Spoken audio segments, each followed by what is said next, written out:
Tento film nie je o krutých bojoch ani o tvrdom výcviku. Je to príbeh hrstky tých, ktorí sa dobrovoľne rozhodli slúžiť Francúzsku.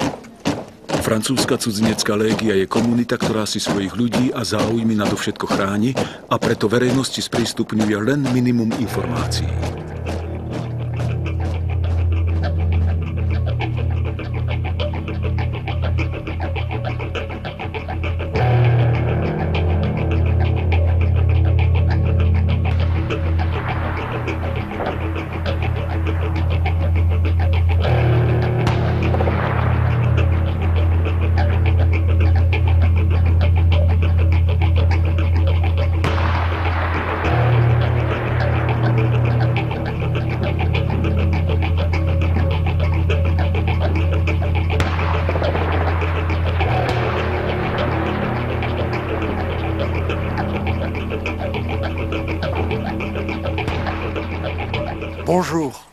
Dobrý deň, volám sa Claude Gérard, mám 72 rokov.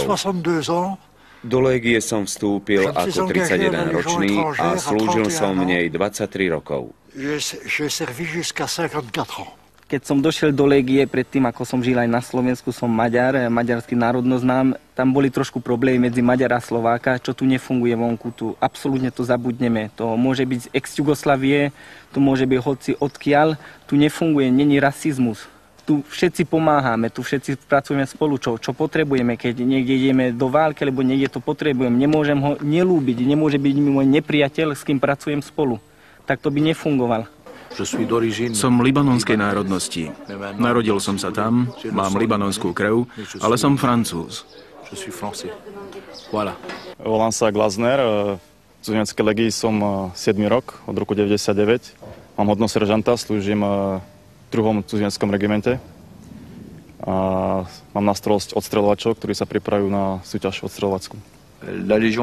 Cudzinecká légia je silná komunita, silná inštitúcia, ktorej každý legionár ostane vždy niečo dlžný. Legionár nikdy nesplatí to, čo mu légia dala, pretože mu dala druhú šancu. Či v nej slúžite 15, 20 alebo 40 rokov, vždy jej ostanete niečo dlžný. Som Slovák a klamal by som, ak by som nezdôraznil, že som bol hrdý za celé dianie, za celý pobyt a za službu francúzskej vlastne cudzineckej legii.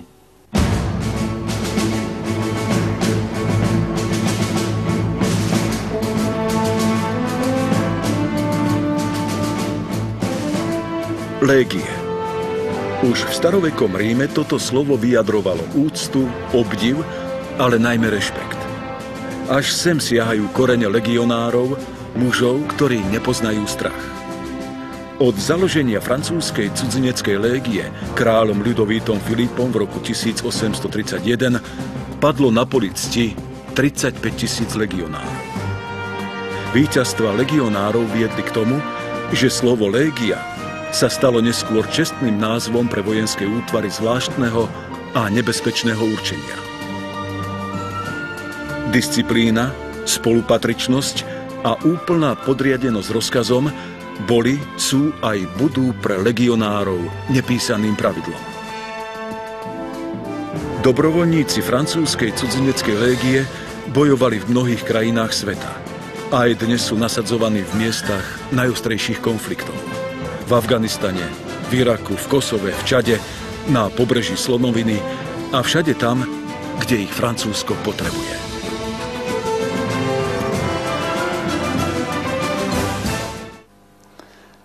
Nachádzame sa v srdci múzea cudzineckej légie. Múzeum cudzineckej légie nie je len miestom, kde prijímame návštevníkov, ale aj miestom, ktoré je pre legionára dôležité v jeho kariére a v jeho živote. Tu v tejto sále cti je obraz, ktorého nosnou témou je bitka v Camerone. Tento obraz predstavuje boje pri Camerone v roku 1863, pri ktorých 60 legionárov splnilo svoju misiu až do konca. Umožnili prejsť konvoju a dodržali pritom slovo, ktoré dali svojmu veliteľovi. Tu v tejto sále, 144 rokov po týchto bojoch, nachádzame toho istého ducha. Ducha daného slova, ducha vernosti, pretože tu, pri tomto stole, legionári podpisujú svoju prvú zmluvu o vstupe do cudzineckej légie, ktorú dostávajú z rúk svojho veliteľa. Podpísal som zmluvu pri plnom vedomí. Uvedomoval som si všetky riziká a na všetky som bol upozornený. Aj v civilnom živote máte riziká, môže sa vám stať čokoľvek, prechádzate cez cestu a zrazí vás auto. Každé remeslo má svoje nebezpečenstvo a svoje úskalia. Jednoducho, možno som bol fatalista.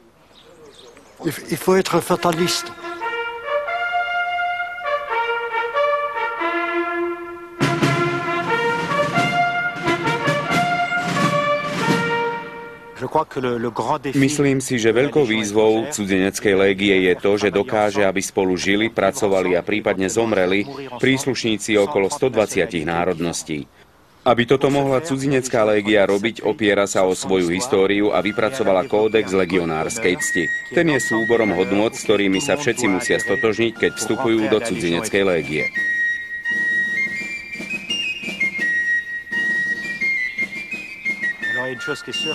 Jedna vec je istá. V cudzineckej légii neposudzujeme ľudí podľa ich pôvodu alebo podľa ich predkov. Posudzujeme ich podľa toho, čo robia a čo dokážu od vstupu do légie. Nerobíme štatistiky podľa národností, ani podľa národností neporovnávame ich kvality. Slováci predstavujú v rámci cudzineckej légie asi 4%. Slováci sú dobrí vojaci, odolní voči utrpeniu, ktorí dokonale rešpektujú dve zásady cudzineckej légie – česť a vernosť.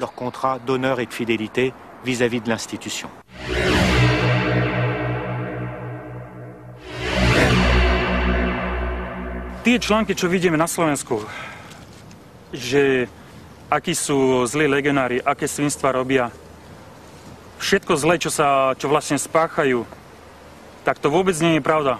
Vlastne, lebo légia drží sa francúzskych zákonov. Francúzsko je vyspelá krajina a není možné, aby dovolila takéto veci, čo sa píšu vlastne u nás na Slovensku. To není možné. To, čo všetko píšu títo dezertéri, to není pravda.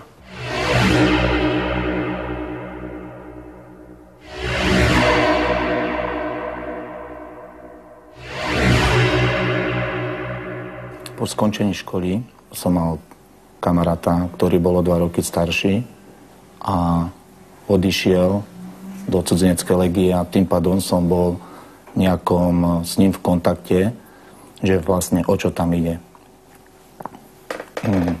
Opísal mi približne, ako to tam chodí. Mňa to veľmi motivovalo, ako každý chalan v mojich rokoch túžil slúžiť nejakej takej výnimočnej armáde. Zobrali sme sa, priateľ vlastní taxikárskú službu, nasadli sme jeden večer, doma som sa ani nerozlúčil, lebo bolo by to veľmi ťažké určite.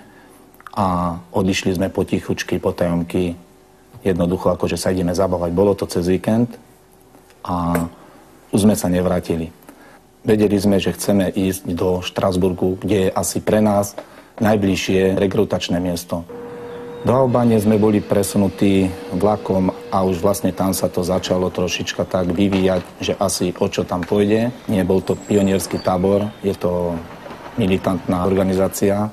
Boli sme hneď ubytovaní, na druhý deň sme odovzdali všetko svoje súkromné oblečenie, veci, všetko bolo pekne zapečatené, odložené. Každý mal svoju, ako keby som podal nejakú schránku alebo batoh, ktorý sa nemohol stratiť. To znamená, keby opúšťal rekrutačné stredisko, tak mu to bolo všetko navrátené, včetne peňazí. Mojou motiváciou prísť do cudzineckej légie bolo vlastne stať sa jedným z najlepších. Slúžiť v jednej z najlepších armád sveta, môžeme povedať. A myslím, že som našiel to, čo som hľadal. Motivácia? To je veľmi zlá otázka pre legionára. Takáto otázka sa legionárovi nekladie, pretože sú na to zlé spomienky. Väčšinou sa nevstupuje do légie z nejakého idealizmu, ale pretože máme za sebou pohnutý a ťažký život. Keby som bol spokojný vo svojej krajine, nebol by som vstúpil do légie. Ak som prišiel sem, znamená to, že vo svojej krajine som mal problémy a radšej som prišiel do Francúzska. Légia je teraz moja rodina, tak ako Francúzsko je moja matka.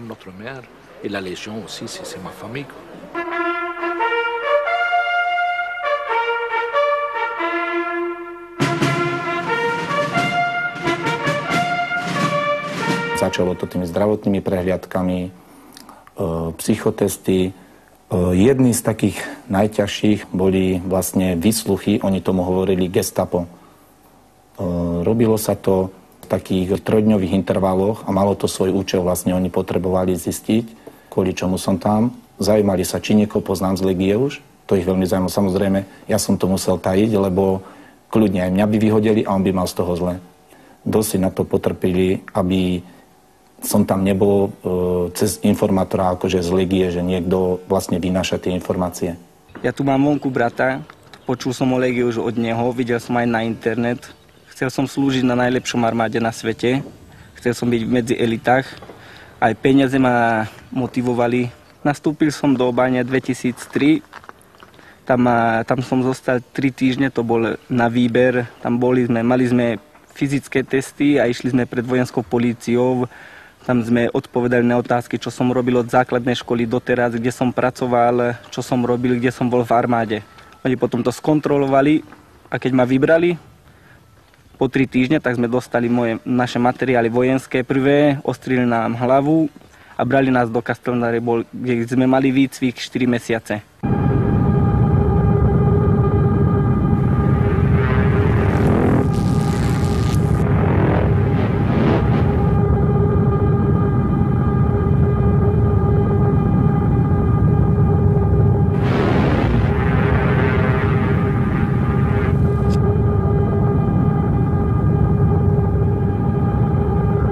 Keď sme prechádzali tieto výsluchy, tak ako náhle sa mu zistilo, že mal nejaký väčší priestupok v civile, či s políciou, či s rodinou, dajme tomu. Mal som tam priateľa, ktorý mal rodinu, opustil ho a bol neplatič výživného.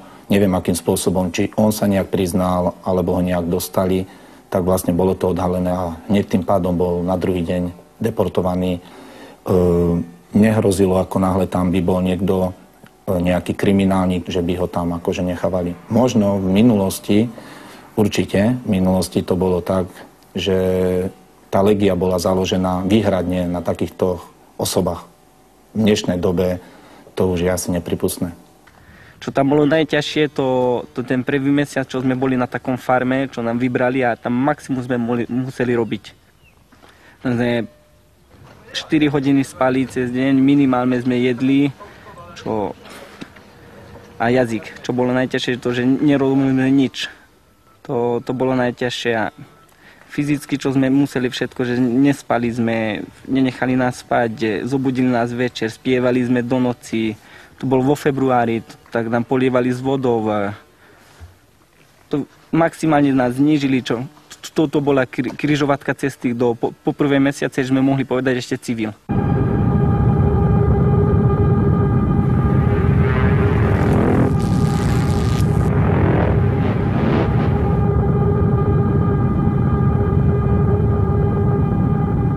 Najťažšie chvíle na začiatku v prijímačovom výcviku, myslím, že to bola rečová bariéra, hej.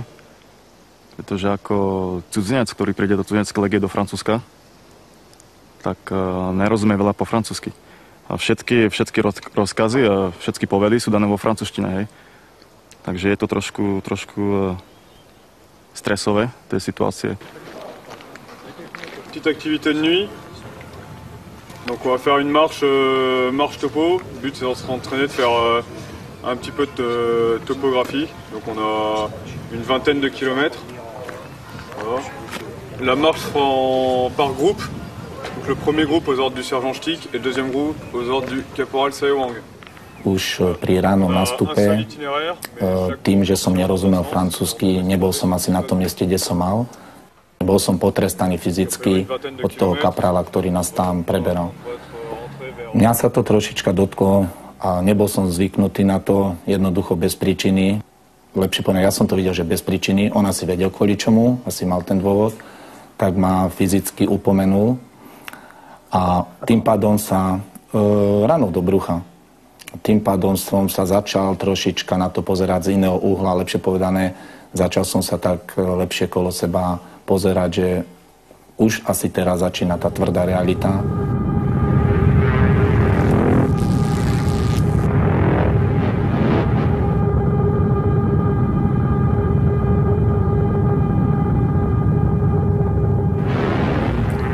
Pobyt na farme mal vlastne viacero významov. Bolo to taká izolácia tých nových záujemcov o službu cudzineckej legie. Na tejto farme sa vlastne okrem veškerých výcvikov otestovať nejaká psychická úroveň, kto na to má, kto nie.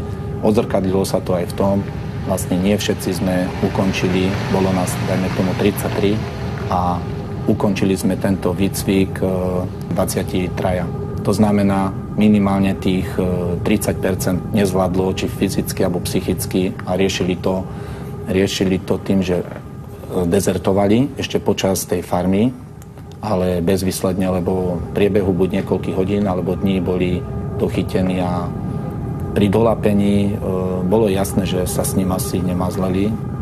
Vlastne aj ich samotných ako Francúzov zaujímalo, prečo, aký mal dôvod na dezerciu. Hej. Boli tam rôzne dôvody. Fyzicky nestíhal, psychicky to nezvládol, niekto stratil motiváciu, že on tam nechce byť, ho to nebaví, nenaplňa ho to. Boli rozličné tieto motivácie, ale napriek tomu vlastne Francúzi ešte boli v tomto smere takí, že ponúkli mu, že môže naďalej pokračovať v službe v tej cudzineckej legii, ale samozrejme v inej skupine. Čo je najťažšie? Tak určite najťažšie je prvá časť vlastne prísť sem do legii a adaptovať sa, prispôsobiť sa k tomuto nášmu systému. Výcviky sú podľa mňa oveľa tvrdšie, ale čo môže byť ešte tak najtvrdšie na tomto všetkom, tak je to, že musí zmeniť svoje zmýšľanie, vlastne zmýšľanie toho civilistu, čo bol predtým ako civile. Musí sa prispôsobiť, preto ten výcvik trvá vlastne 4 mesiace. Mali sme tam aj prípad taký trošička smutnejší. Vlastne jeden z mojich takých národovcov, ako bol to Slován, s ktorým som si akože dá sa povedať, čo ma tak aj dozranilo. Som sa s ním ako najviac spriatelil, lebo v tom čase alebo v tej skupine som bol iba Slován ja a on. Tak mal nejaké problémy a jednoducho tým, že sa nedalo to riešiť s niekým iným, museli sme si to tam všetko riešiť sami. Pravdepodobne to psychicky nezvládol a riešil to tým najhorším vlastne spôsobom.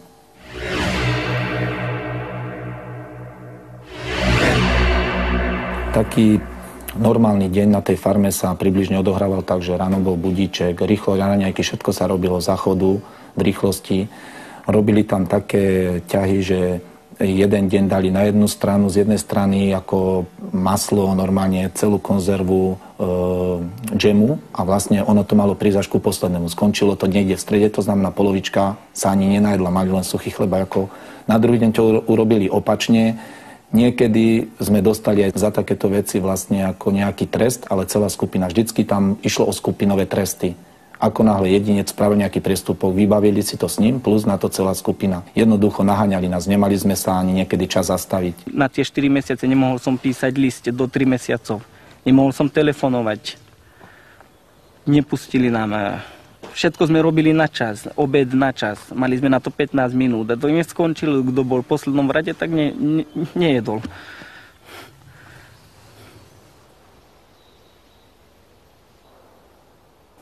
Tam ako zo začiatku som narúkoval, tak nám dali podľa národnosti základné veci, výstroje foneticky ako v češtine ja som mal a vo francúzštine.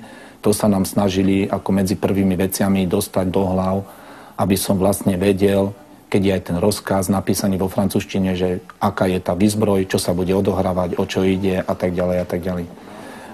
Fungoval tam systém binom. V preklade by som povedal, že dvojice.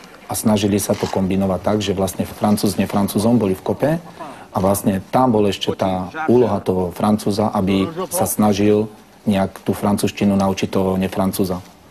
A vlastne celý čas to bolo počas celého výcviku, takto v dvojiciach sme boli, to znamená bol pochod, neviem, kde on bol, povedali stanovať ideme a stanovali sme po týchto dvojicách, to znamená ja som si našiel jeho, on mňa, jednoducho museli sme sa držať pri sebe. Bolo ťažké, lebo nevedeli sme po francúzske, nerozumeli sme. No tak kričali na nás a človek nevedel, že čo má robiť, mal veľký stres. A keď niečo nerozumel, no tak niekedy pár faciek odletalo, aby to lepšie pochopil. Na tej farme samozrejme pri všetkých priestupkoch sa to riešilo akože fyzickým potrestaním. Tie lepšie prípady bolo 50 klikov alebo niečo také. Zo začiatku sme to videli, akože na nás je páchaná krivda, ale opak bol pravdou vlastne, lebo to je jeden z možností, ako niekoho prinútiť, aby sa v niečom zdokonalil alebo aby na sebe pracoval a tam to určite funguje.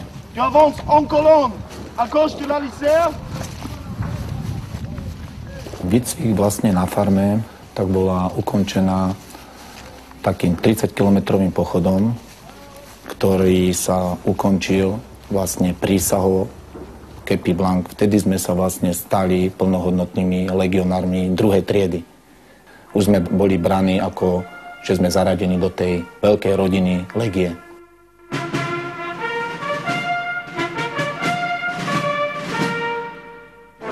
Legionár je dobrovoľník, ktorý slúži Francúzsku s ocťou a vernosťou.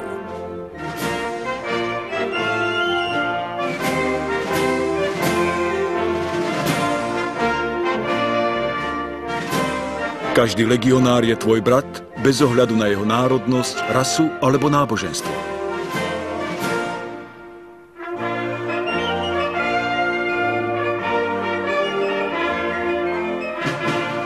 Úcta k tradícii, oddanosť k nadriadenému, disciplína a kamarátstvo sú tvojou silou. Odvaha a lojalita sú tvojimi cnosťami.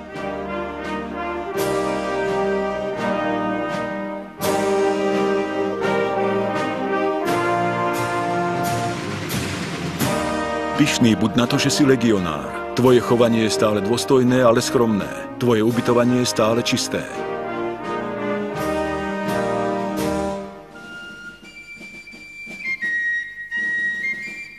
Ako elitný vojak trénuješ vytrvalo. Staráš sa o zbraň ako o svoju najcennejšiu vec. Neustále sa udržuješ vo fyzickej kondícii.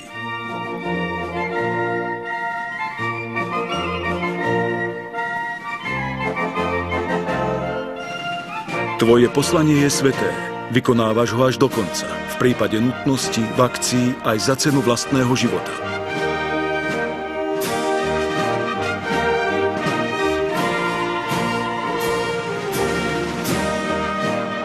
V boji reaguješ bez zaujatosti, bez nenávisti a rešpektuješ nepriateľov. Nikdy neopustíš ani svojich mŕtvych, ani zranených, ani svoju zbraň. La Légion étrangère, c'est quoi? Cudzinecká légia je pre mňa jediná inštitúcia na svete. Myslím si, že už neexistuje podobný kolektív alebo komunita, v ktorej spolu cvičí, bojuje, športuje a zabáva sa 120 národností. To, čo nás všetkých spája, sú silné hodnoty. A tieto hodnoty sú zakódované v našom kódexe legionára. Sme teda jedinečnou inštitúciou. Keď som sa vlastne dostal do tohto regimentu, tak tým, že som bol v tom cudzom prostredí, tak pri riešení rozličných tých problémov mi bol vždycky blízky ten môj krajan. Či som mal problémy, dajme tomu nejakým školením, alebo s nejakou úlohou, ktorú mi zadali a pre mňa to bola novinka, vždy boli veľmi ochotní ako mi pomôcť pri riešení takýchto úloh. A takisto sa stali aj také veci, dajme tomu, že tam bol nejaký konflikt fyzický a tam sa takisto prejavovala taká súdržnosť tých Slovanov, samozrejme aj iné tie národnosti, ale ja som vždycky bol ako hrdý na to, že som sa mohol oprieť o priateľoch, či to boli z Čiech alebo zo Slovenska. Čechoslováci sme tam stále ťahali ako za jeden povraz. Boli sme stále ako jedna rodina. Proste legie je tam to kamarátstvo. Takže jeden drží s druhým a nikto nikdy nikoho nepodrazí. A to je hlavne dôležité, myslím. Sme veľmi dobre vycvičení. Máme na to materiály, máme na to peniaze, počuli o tom. Sme celkom, ako vravíme, rodina. Tu cítia trošku, že patria niekomu, že nie je tu sám. Má každý svojho kamaráta. Sme vždy pripravení na válku. Vždy, hoci kedy, v ktorej chvíli nás môžu volať.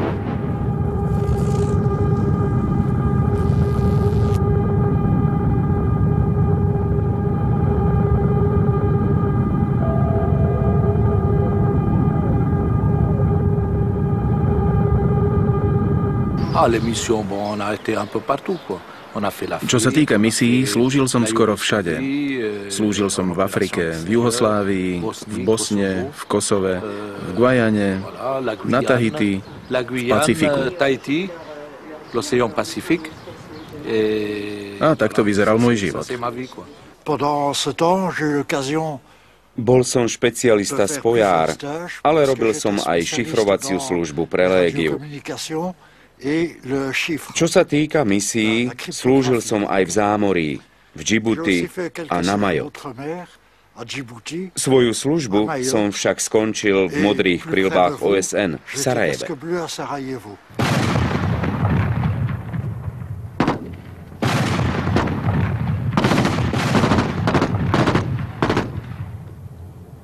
Celý čas vlastne od môjho nástupu do toho prvého reku v Orange sme sa začali pripravovať vlastne na misiu v ešte trvajúcom konflikte v Juhoslávii. Keď sme z výšky videli, čo je vlastne to Sarajevo, také prvé pocity už začali ako mi po tele chodiť zimomriavky, rozbité tam tie sídliska, jednoducho ako v konflikte. Naše pozície boli vždycky v konfrontácii medzi Srbmi a Bosniakmi. Ako v každej vojne, prichádzali tam vojaci o život, vždycky nejaká tá kompania sa vrátila, lepšie povedané eskadrona sa vrátila, že jednoducho mali nejaké zranenia, alebo bol niekto zabitý, snajpovaný v Sarajeve. Tam to bolo akože také najčastejšie. Nevidel som nebezpečenstvo prichádzať, ale takú skutočne smrteľne nebezpečnú situáciu som zažil v Sarajeve, kde na mňa aj strieľali a ja som to vôbec neočakával. Stal som sa doslova živým terčom. Vtedy som mal skutočný strach. Našťastie, ako vidíte, ma netrafili. Okrem toho sa nestalo nič mimoriadne, je to skôr rutina. Obavy o môj život, to bolo všetko ešte preberané v Oranži, v našom regimente, ale určite sa stali prípady, kde aj v tej Juhoslávii po nejakom mesiaci normálne niekto sa tam psychicky zložil a bol presunutý nazad do Francúzska. Keď som bol v konflikte, tak nemyslím na smrť. Trošku, prvé mesiace, čo som sa rozmyslel, že áno, môžem zomrieť, ale potom to už beriem tak, že keď je to napísané vo veľkom knihe, tak môže byť aj doma. Hoci kde môžem zomrieť, to... Už na to nemyslím. Na misiách určite, že je tam riziko života, no ale sme na to pripravení, ako vravím, fyzicky, psychicky a myslím, že nikto s tým nemá problémy. Keď nasadený na nejakej misii, tak každý samozrejme myslí na to, že niečo sa môže stať, no ale človek si musí uvedomiť, že nikdy nie je sám, hej. Proste sú okolo neho jeho kamarádi a čata, kompania, rota, hej. Takže určite, že je tu riziko, ale myslím, že nie je až také veľké, ako si ľudia môžu mysleť, hej. Hlavne v tom, že napríklad stane sa na pobreží Slonoviny rebelia, ktorí prišli a sa postavili proti nám, so zbraním, so všetkým, hej. No, ale ide v tom, že v tom našom výcviku sme na to pripravení, takže nikto nespraví nejaký zmetok, nejaký chaos, hej. Zostajeme všetci v kľude a čakáme na rozkazy našich veliteľov, ktorí vedia, čo majú robiť v takýchto situáciách.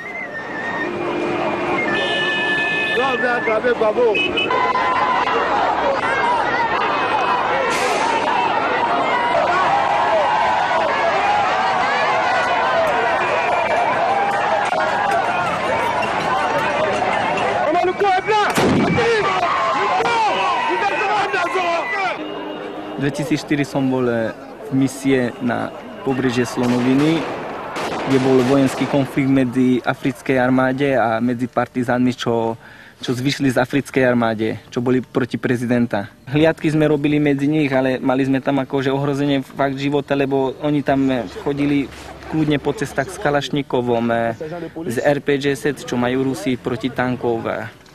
Ale ako na nás neútočili, lebo sa báli od nás.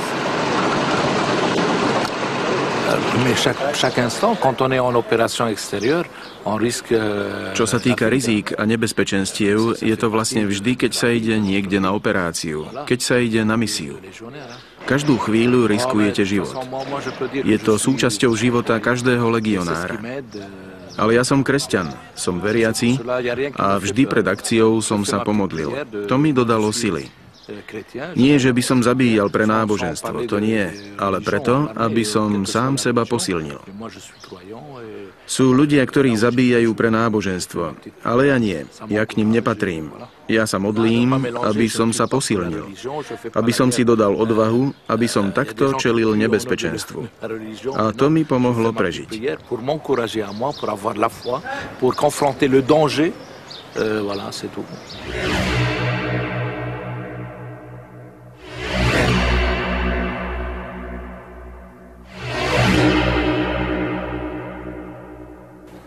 Ja som ten pobyt celý tam akože vydržal a po určitých tých zážitkoch vlastne človek takisto zmenil niektoré ako pohľady celkovo či na život alebo na samobytie. Zabili tam niekoho, áno, prvý dojem bol taký, otriaslo to doslova všetkými, lebo boli tam dvaja, čo sme ich osobne poznali. Obidvaja boli snajpovaní.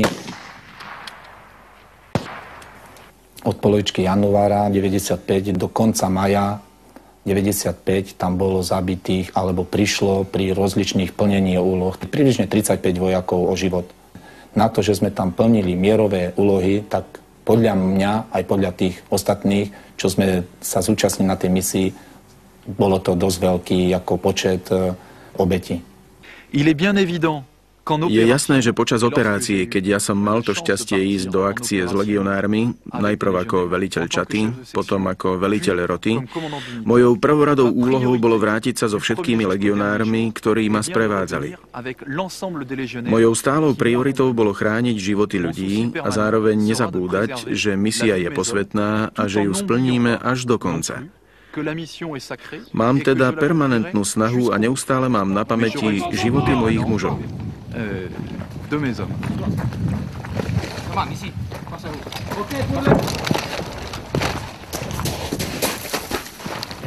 Tak ako sa hovorí príslovie, ťažko na cvičisku, ľahko na bojsku, tak v určitých momentoch mi hodne pomohol vlastne ten výcvik, že ja som tam bol, keď sa to tak môže nazvať, zocelený z toho výcviku.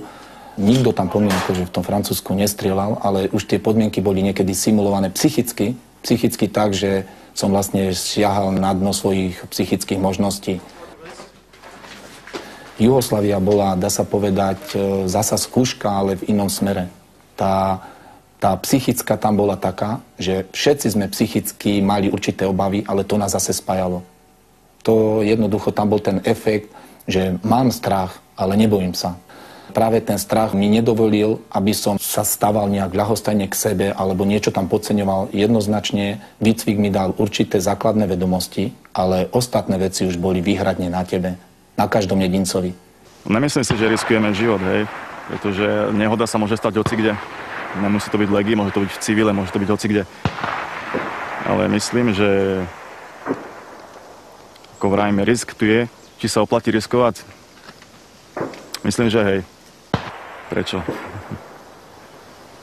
Pretože v Legia vám dá niečo, čo nikde inde človek nenájde, hej. Niečo vo vnútri, to ťažko vysvetliť.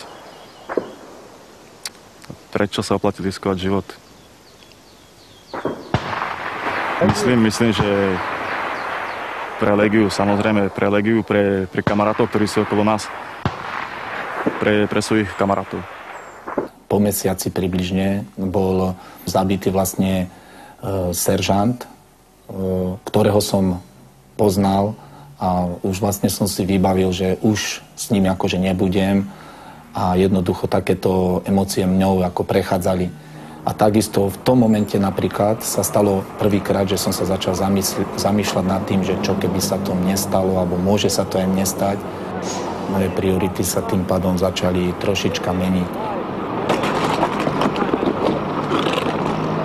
Pri pohľade na ten život v tom Sarajeve, ako tí ľudia vlastne so strachom sa tam pohybovali, alebo na jednotlivých miestach, kde sme boli, či medzi Srbmi alebo Bosniakmi, kde jednoducho otec išiel s dcerou a vlastne ona ho odprevádzala, poviem príklad, do straže, z ktorej sa nemusel vrátiť. A ja, vlastne ten konflikt mňa sa priamo netýkal, ale takisto som tam mohol prísť o život a to boli také veci, kedy som trošička tak hĺbšie sa začal zamýšľať, že asi chcem byť radšej pri svojich blízkych alebo pri niekom, koho mám rád. Nebolo dňa, kedy som v tej stráži nemyslel, poviem príklad, na svoju priateľku alebo na svoju rodinu, alebo aké to bude, keď sa domov vrátim. A v tom Sarajeve som si začal uvedomovať, že asi by bol som šťastnejší, keby som sa vrátil na to Slovensko a službu ako v cudzineckej legii môj sen od malička vlastne ukončil. Čo mi vzala legia? Vzala mi možno kontakt s rodinou, ktorá zostala doma, ktorá nemá nejak veľa kontaktu so mnou, až na telefón. Čo mi dala? Legia mi dala veľa. Dala mi to, že v niektorých krízových situáciách viem sa ovládať. Poznal som veľa národností, ktoré som možno som ani nepočul predtým o nich, že existujú takí ľudia, také národnosti a krajiny, pretože v legii cudzinci z celého sveta, môžeme povedať. Ale hlavne myslím, že ma to zmenilo v tom, že teraz dokážem prekonať tie svoje schopnosti. Tam, kde som mal v civile limity, viem, že teraz môžem ísť ďaleko ďalej a urobiť viac, ako som si myslel. S odstupom času, teraz bez nejakého väčšieho rozmýšľania, som schopný si spomenúť na frázu vlastne hneď prvého odstavca zákonníka legionára. A vo francúzštine to je legionnaire, qui est volontaire, servant la France avec honneur et fidélité. Čo znamená v preklade legionár si dobrovoľník, slúžiaci s odsťou a vernosti Francii. A vlastne tam by som povedal, že tá česť a vernosť boli tie vlastnosti, ktoré mi dala cudzinecká legia. Legia zmení človeka. Ide vlastne o to, že je to vojenský život, tu disciplína, zodpovednosť. A človek sa naučí prekonávať tie svoje hranice svojich fyzických, psychických schopností. No čo mi dala legia? Veľa vecí. Naučil som nový jazyk, videl som svet, bol som v Afrike, čo možno, že do života nebudem ešte raz vidieť. Ako civilný človek sa tam nedostanem. Keď vyjdem z legie, budem mať carte séjour, sa volá tu po francúzsky, čo môžem pracovať 10 rokov vo Francúzsku. Dostal som vodičák francúzsky. Nový život. Ale čo mi zobral, to sú najkrajšie roky z mojho života. Od tých 20 do 30. Čo trošku ľutujem, lebo niekto doma žije a ja som tu vonku, som tu v lese každý deň. Čo je také trošku ťažké. Kto je vojak, to nemôže si dovoliť rodinu.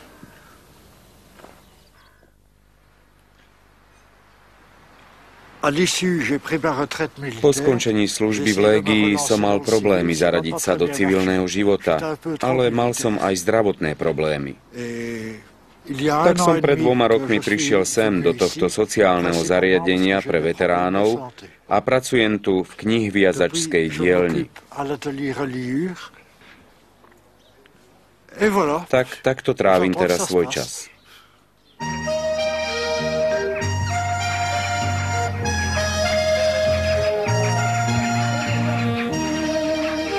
Puy-Lumbier. Miesto, kde vyslúžili veteráni bez rodiny, invalidi, alebo takí, ktorí sa už spätne nedokážu zaradiť do civilného života, pomaly dožívajú. Légia sa o nich stará aj po aktívnej službe. Nezabúda na to, čo títo muži pre ňu urobili. Légia sa stala ich vlastou a adoptívnou matkou až do konca. Moje plány do budúcnosti. Tak myslím, že najbližších 10 rokov plány sú dosť presné, že zostávam ešte v Legii, hej. Skúsim do toho retretu a do dôchodku. Bo v ďalekej budúcnosti vravím, čas ukáže, pretože snúbenku a moja snúbenka pochádza z Brazílie, s ktorou mám malú dceru a neviem, či sa vrátim na Slovensko, hej. Takže ako vravím, čas ukáže. Prvé momenty, keď som odišiel z cudzineckej legie, tak boli také rozdvojené. Mal som stále také nutkanie, ako pokračovať v tom, ale rozhodol som sa, teraz to hodnotím, že som sa rozhodol správne, aj keď pri niektorých momentoch, ako človek si určite tak v mysli vybaví alebo zaspomína na určité situácie, čo mi vlastne legia dala. Merci à la Légion étrangère. Je continuerai à servir la Légion étrangère. Ďakujem cudzineckej légii za všetko, čo mi dala.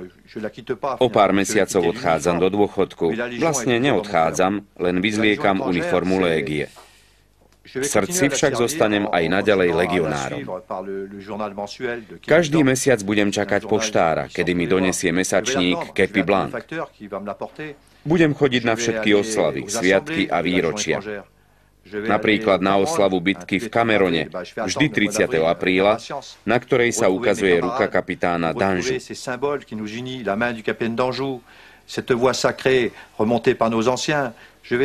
Vždy sa tam rád stretnem so svojimi bývalými spolubojovníkmi a kamarátmi a nikdy nezabudnem na tých, ktorí padli v boji počas misie a nedožili sa dôchodku tak, ako ja.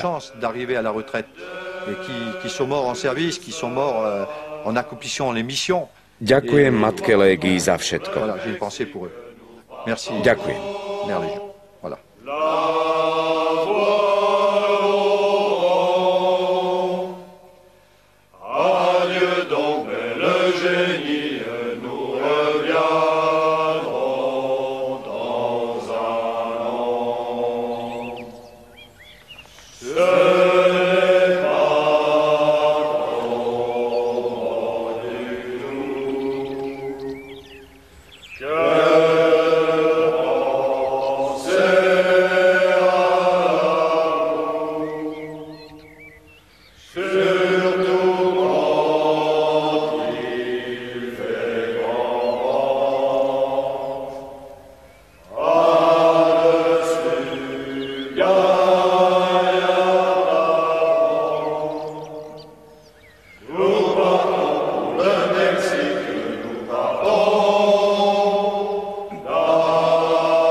V roku 2006 slúžilo vo francúzskej cudzineckej légii 7671 legionárov, z toho 210 legionárov slovenskej národnosti. My ako vojaci sa môžeme stretnúť s legionármi len na misiách. Tam som sa stretol aj ja s nimi v Kosove, taktiež s Čechmi, Slovákmi, Poliakmi. Neboli tam tie jazykové bariéry, takže rozdiel medzi nami a nimi je asi len v tom použití, že kde oni sú nasadzovaní, kde sú používaní, pri akých situáciách a do akých konfliktov sú nasadzovaní. Sú už do tých konfliktov, ktoré sú vyhrotené a kde to už je veľmi nebezpečné. To riziko určite je väčšie v Legii podľa v akej misii. Určite v tej Afrike, pobrežie Slonoviny, to sú určite náročné misie. Idú vlastne do prvej línii, v podstate väčšinou sú posielaní, kde fakt je to riziko väčšie. To je dosť nevýhoda, že? Ale za tým tam ide, za tým cieľom ten vojak, ktorý počíta, že nemusí sa vrátiť. Rozdiel medzi nami a nimi je vlastne fakt, že oni sú trošku lepšie vycvičení. My nevyužívame to, čo všetko sme sa naučili, lebo sa nedostávame do takých situácií ako oni, ale niekto musí byť najlepší a niekto musí byť na tej špici. A to sú oni. Osobne poznám legionárov, mám kamarátov, ktorí sú v Legii. Poznám kamarátov, ktorí sa už vrátili. ktorí sú už asi rok alebo 2 už na Slovensku. A sú to väčšinou ľudia, ktorí sa dlho nevedeli zaradiť medzi túto spoločnosť. Tam fakt je to tak, že sú odrezaní od sveta, od civilizácie. Dlho sa nevedel zaradiť, nevedel si nájsť dievča, nemá rodinu, žije samotársky. Tie informácie, ktoré preniknú sem na Slovensko, sú moc skreslené a nepravdivé, ale je to ako každá iná robota. Myslím si, že to, že je to nelegálne chodiť do cudzineckej legii ešte u nás na Slovensku, je podľa mňa somarina. Si myslím, že tí chlapci, ktorí sa chcú stať legionármi, by mal byť výjsť v ústretí. Vlastne ešte by mal byť náš štát, vlastne naša vláda pyšná, že reprezentujú Slováci vlastne v zahraničí a dokazujú tam vlastne dobré výsledky. Fakt, lebo viem, čo som počul reči, že Slovania tam robia dobré meno. Legii.